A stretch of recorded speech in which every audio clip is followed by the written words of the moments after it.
மக்களவைத் தேர்தல் நெருங்கி வரும் சூழலில் அதற்கேற்ப தங்கள் தகவல் தொழில்நுட்ப அணியை கூர்த்தீட்டிக் கொள்ளும் முயற்சியில் இறங்கியுள்ளார் அதிமுக பொதுச் செயலாளர் எடப்பாடி பழனிசாமி.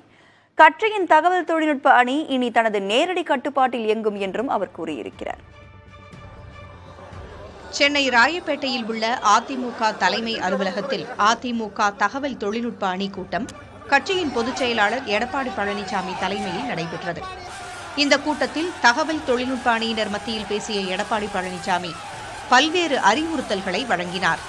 சமூக வலைதளங்கள் வாயிலாக யாரையும் மரியாதை குறைவாகவோ நாகரிகமற்ற முறையிலோ விமர்சிக்கக்கூடாது, பிற கட்சிகளின் ஐடி விங் போல வெறுப்பை உண்டாக்க வேண்டாம் என்று அறிவுறுத்தியதாக தகவல் தொழில்நுட்ப அணியினர் தெரிவித்தனர்.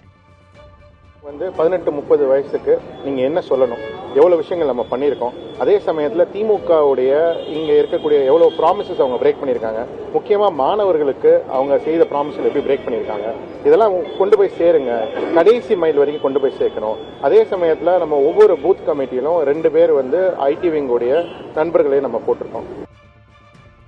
தனது உத்தரவை மீறினால் அவர்கள் மீது நடவடிக்கை எடுக்கப்படும் என்றும் ஐடி விங் தன்னுடைய நேரடி கட்டுப்பாட்டில் இயங்கும் என்றும் தெரிவித்த எடப்பாடி பழனிசாமி சமூக வலைதளங்களில் நிர்வாகிகளின் செயல்பாடுகளை கண்காணிக்க 7 குழுக்கள் அமைக்கப்பட்டிருப்பதாக தெரிவித்தார்.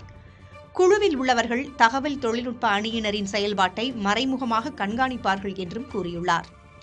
ஐடி விங் நிர்வாகிகள், மாவட்ட செயலாளர்கள் மற்றும் பிற நிர்வாகிகளுடன் ஒருங்கிணைந்து செயல்படவும் அறிவுரை வழங்கப்பட்டுள்ளது. தேர்தல் நெருங்கி வரும் நிலையில் ஐடி விங்கை முடுக்கிவிட்டு வலைதள களப்பணியை தொடங்கியுள்ளார் எடப்பாடி பழனிசாமி. புதிய தலைமுறைக்காக செய்தியாளர் ஸ்டாலின்.